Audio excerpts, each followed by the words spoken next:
এমন বড় খবরে নজর রাখবো। বোলপুর থানার আইসি লিটন হালদারকে শোকজ। বোলপুর থানার আইসি লিটন হালদার তাকে শোকজ করা হয়েছে। গভীর রাত পর্যন্ত থানাতেই মাইক বাজানোর অভিযোগে শোকজ লিটন হালদারকে। বোলপুর থানার আইসি লিটন হালদার তাকে শোকজ করা হয়েছে। গভীর রাত পর্যন্ত থানাতেই মাইক বাজাচ্ছিলেন তিনি, যেমনটা অভিযোগ উঠেছে তার বিরুদ্ধে, এবং ইতিমধ্যেই সেই ভিডিও ভাইরাল হয়েছে।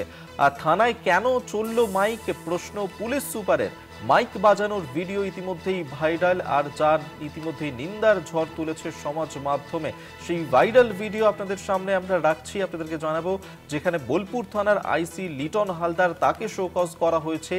যে ছবি এই ভিডিওতে ধরা পড়ছে, যেমনটা অভিযোগ যে মধ্যরাত পর্যন্ত থানায় তিনি মাইক বাজাচ্ছিলেন এবং যার কারণেই তাকে শোকজ করা হয়েছে। মধ্যরাত পর্যন্ত থানায় কেন মাইক এভাবে চালানো হচ্ছিল সেই প্রশ্নই কিন্তু তুলেছেন পুলিশ সুপার।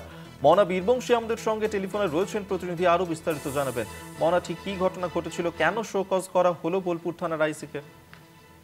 দেখো অভিক, এই মুহূর্তে দাঁড়িয়ে নিঃসন্দেহে অত্যন্ত গুরুত্বপূর্ণ এবং বড় খবর বীরভূম জেলার, সেটা বলা যেতে পারে। দেখো, অবশ্যই তুমি যে প্রশ্নটা করলে সেটি হচ্ছে যে কেন শোকজ করা হলো বোলপুর থানার আইসি লিটন হালদারকে।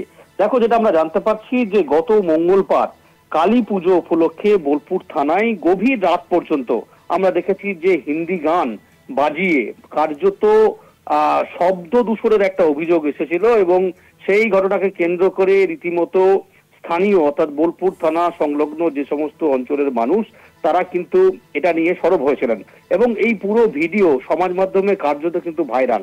এবং সেখানে আমরা দেখতে পাচ্ছি যে বোলপুর থানার আইসি লিটন হালদার তিনি হিন্দি গানে কিন্তু তিনি কোমর দোলাচ্ছেন, নাচছেন, এবং গভীর রাত পর্যন্ত ডিজে বক্সের যে দানব, সেই দানব বাক্স রীতিমতো তাণ্ডব চালিয়েছে বোলপুর থানা, এবং এই ঘটনা রীতিমতো কিন্তু বিতর্ক দানা বাঁধে। এবং দেখো, তারপরেই সেই ছবি সমাজ মাধ্যমে আসে, রীতিমতো ভাইরাল হয়, একটা বিতর্কের কেন্দ্রবিন্দুতে উঠে আসে। তারপরেই দেখো, আমরা যেটা জানতে পারছি, পুলিশ সূত্র মারফত জানতে পারছি যে ইতিমধ্যেই এই ঘটনায় সমাজ মাধ্যম যখন ছড়িয়ে পড়তে, যখন বিভিন্ন সমাজের বিভিন্ন অংশ থেকে যখন একটা নিন্দার ঝড় আছে, ঠিক সে জায়গায় দাঁড়িয়ে পুলিশের তরফ থেকে, বীরভূম জেলা পুলিশের পক্ষ থেকে বোলপুর থানার আইসি লিটন হালদারকে শোকজ করা হয়েছে।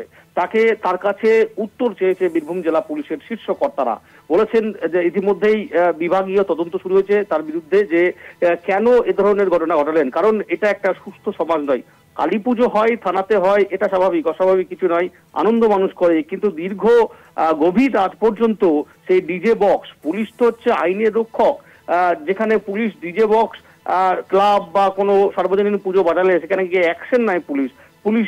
মানুষ যাতে আনন্দটা নিরানন্দ হয় তার জন্য পুলিশ কিন্তু পরিষেবা দেয়। ঠিক সে জায়গায় দাঁড়িয়ে আইনের রক্ষকরাই যদি এভাবে যদি আইন ভাগে, সে জায়গায় তো প্রশ্ন অবশ্যই ওঠে। খুব স্বাভাবিকভাবেই এই বিষয়েই কিন্তু পুলিশের পক্ষ থেকে, জেলা পুলিশের শীর্ষ পক্ষ থেকে আইসি লিটন হালদারকে শোকজ করা হয়েছে। জানতে চাওয়া হয়েছে যে কেন এরকম ঘটনা ঘটলেন, এবং নির্দিষ্ট সময় বেঁধে দেওয়া হয়েছে যে এই সময়ের মধ্যে তাকে উত্তর দিতে হবে। খুব স্বাভাবিকভাবেই দেখো, আবারও কার্যত বলা যেতে পারে যে বিতর্কে উঠে এলো বোলপুর থানার আইসি লিটন হালদারের নাম। কারণ তুমি জানো যে বিশেষ করে বেশ কিছুদিন আগেই, সম্প্রতিকালেই বোলপুর থানার এই আইসি এবং বীরভূম জেলা তৃণমূল কংগ্রেসের প্রাক্তন সভাপতি অনুব্রত মণ্ডলের যে অডিও ক্লিপ ভাইরাল হয়েছিল, যা ঘিরে রাতারাতি বলা যাবে যে বিতর্ক তৈরি হয়েছিল, আর এবার ফের একবার বিতর্কে জড়ালেন বোলপুর থানার আইসি। আপাতত ধন্যবাদ মনা তোমায়। মনা বীরবংশী টেলিফোনে ছিলেন প্রতিদিন।